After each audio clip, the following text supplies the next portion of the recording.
Okay, welcome back to Shuttersplaining. We are back at it with Norman. So what we're going to do now is I'm going to completely remove the entire wiring harness on this. And I'm going to cut all the tape off of it. And I'm going to check the continuity in each and every single wire and visually inspect it as well. And because I feel that something is grounding out somewhere, and that's why we can't get her started. So that is where we're at right now. So stick around and continue to watch the Norman Saga with me. Okay, so before I pull this out, I just want to show you. You're gonna unhook everything in here. You're gonna want to unhook everything down here, and then you're gonna want to unhook everything up here. And then there's also in the headlight, and then you're gonna have to pull it through there. Take your black plastic piece off here, unbolt this to be able to get your harness out. So you want to make sure everything's out, and then you can fight with it and pull it out. But it's all like intertwined. So I don't recommend doing this unless you are at the point I am and have no other option. We are almost there. So I got a little bit left here to pull out and a little bit here. This will be the easy part. This is what's hard because you have the wider connectors.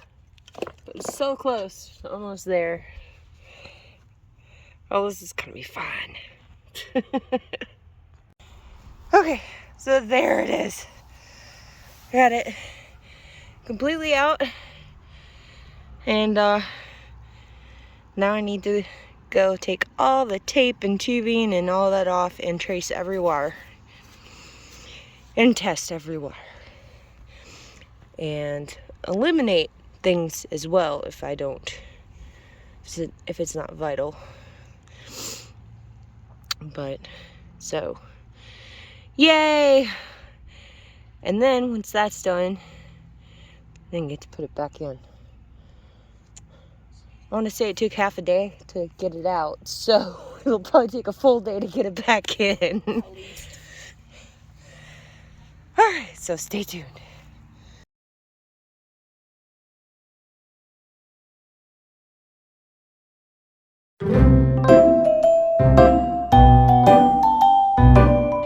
Okay, so we're back. It is now the next day. So I went through all the wires. Also made me a little thing so that I don't have to look at the schematic every time I, need to remember what wire goes where. But let me point out something here. I did, find a couple of issues. So first off, okay, you got this relay thing, and I pulled this off. Let's see if I can put it, there we go. It's kind of gunky, so I did go ahead and order one. This could be a problem. There was another guy on YouTube I saw had a Kawasaki, and this is why his wouldn't start. So I have a new one of those coming, but I did find another issue. So if you come over here to the wiring schematic, alright, mine is an L model.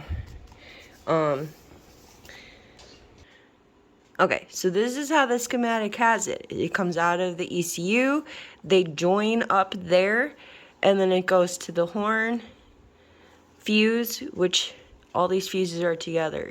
They're interconnected together in the fuse box. And then it goes also to the horn, but it also goes to the ignition coils. Alright, now what I found was, so we're talking about this wire right here. This is the white plug of the ECU or CDI box, okay? When I follow this down,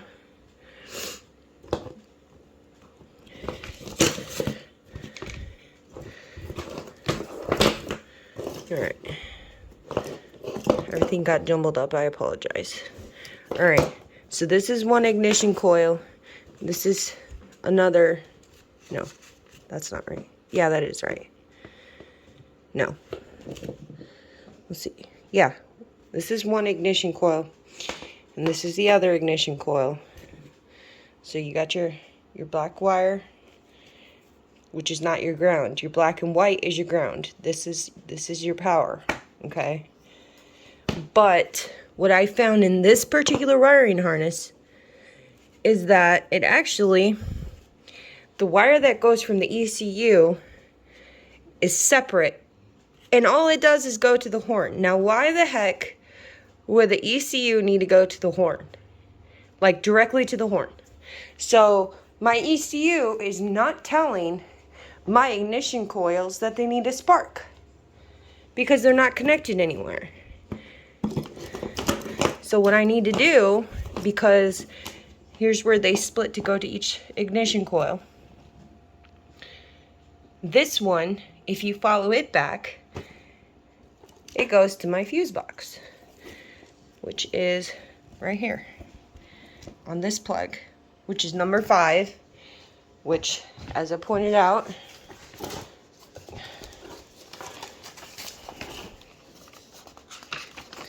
I thought I had marked it so I could flip back and forth. Here we go. So number 5 goes to the horn fuse. So I don't know if this was the original wiring harness or not to Norman. Because I did find other issues. The pickup coils and the kickstand safety switch was messed up. And both those things can prevent a bike from sparking or starting when it comes to the Kawasaki's.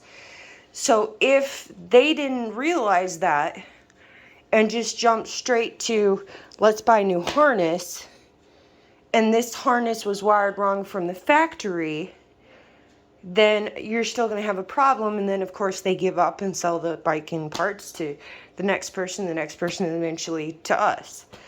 So, I mean, I don't know if this was the original wiring harness or not, but I will say that a lot of the connectors seem way too clean compared to the rest of the wires that are still on the bike that these plug into.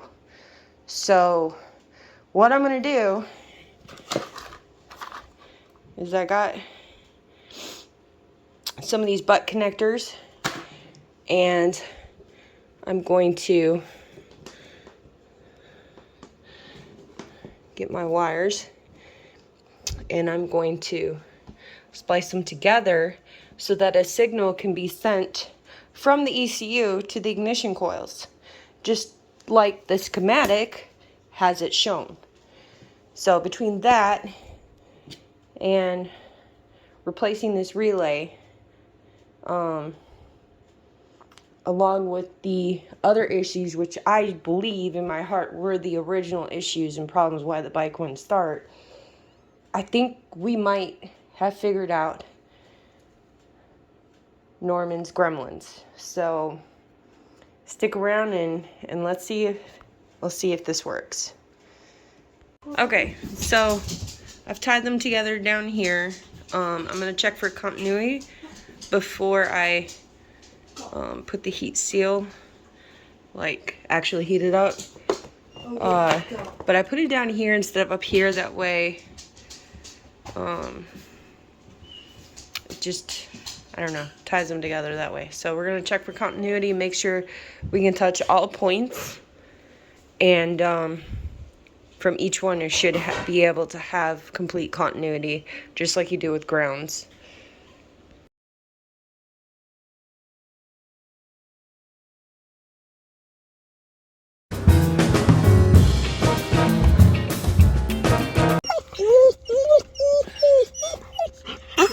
I'm trying to wake up. I'm trying to wake up, Odie. I'm trying to wake up. Okay, fine. I'll put the harness back in so we can find out if I was right.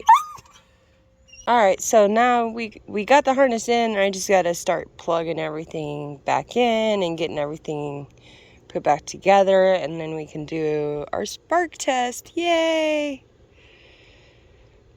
hopefully this will work, because that was a definite issue, so we'll see.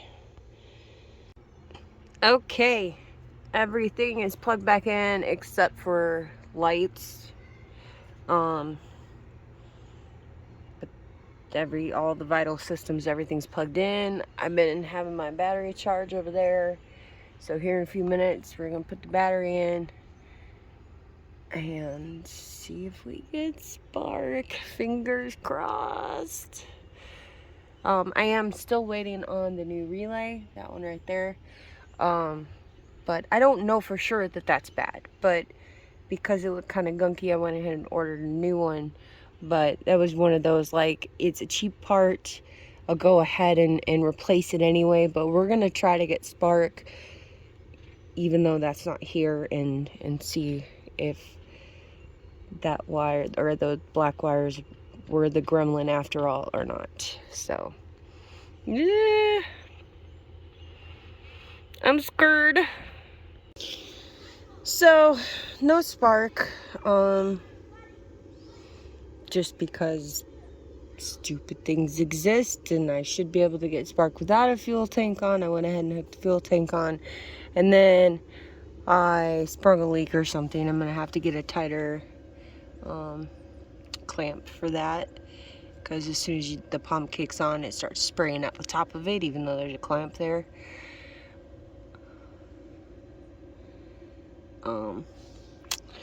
I went between both CDI boxes, so I think we're done for today, and until we get this new relay.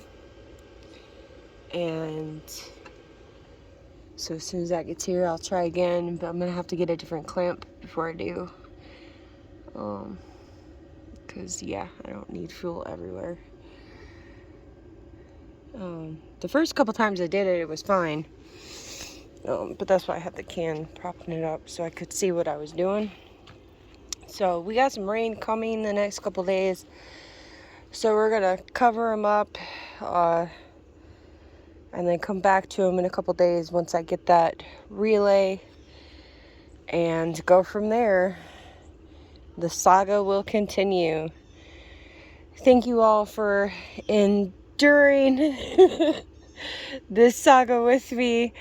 I'm stubborn and determined. Like, this bike will run. It may take me a year, but it will run. So stick around, like, share, subscribe, and I'll catch you next time on Shuttersplaining.